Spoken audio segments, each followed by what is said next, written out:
What I want to do here is show you a little bit of the ACS website, because I think it's important that we understand why we're doing this. Why are we going through all of this trouble? Why are we trying to get fundraising? Why are we walking through the night doing all of these things as leaders?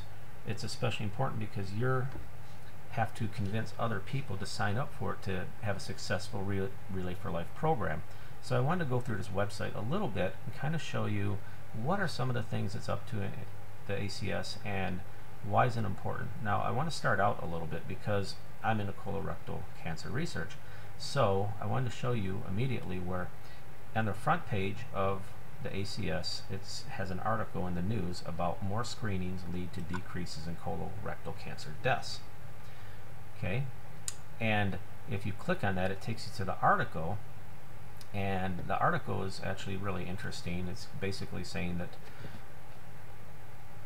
as we have been screening and put an emphasis on that recently, then almost in every state colorectal cancer deaths have been decreasing, and some of them, several states in the Northeast as well as Alaska, they've had decreases in colorectal deaths greater than 30%. That's huge. Okay, now on the quick finder here, you can go to anything you want on here, and I'm focusing a little bit on colorectal cancer just because I think it doesn't get a lot of attention, but the ACS is not like that. As you'll see here, they have this colon rectum cancer page where it talks about getting tested and myths about it and a decision tool if you have colorectal cancer, and then there are several other detailed guides on it, and there's stories of hope down here, and I think that's kind of neat and applicable to the Relay for Life, because a colorectal cancer survivor proves doctors wrong. You'll see that all the time, and you hear stories about that all the time in the Relay for Life, and it really gives, well, it gives hope, exactly what it says. You'll see some of the causes, okay, in the news. Long-term smoking increases colorectal cancer risk. Does aspirin help treat it?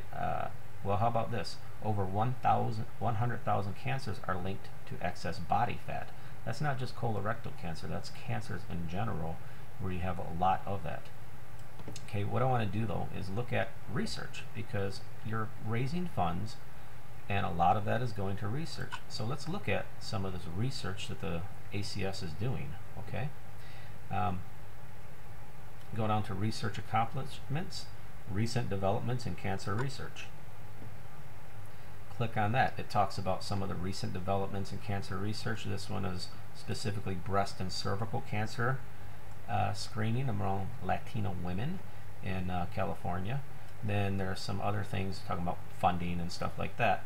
Reducing cancer disparities. Again, colorectal cancer screening is what we're talking about here. You go to another one, colorectal cancer screening, article on that. So this is some of the new developments, and you can see a lot of it is around colorectal cancer.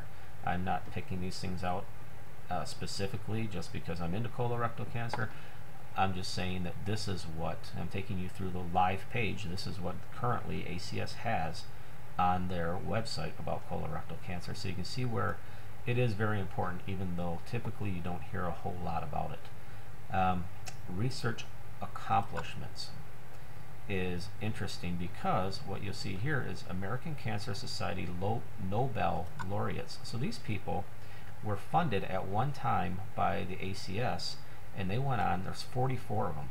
44 investigators went on to receive the Nobel Prize. Okay, so if you look through here, they have some amazing work, and obviously you have to get the Nobel Prize, but this is what you're raising funds for. These people that have gone on, funded by the ACS, and gone on to win the Nobel Prize, 44 of them. That's what we're doing. That's what we're raising the funds for.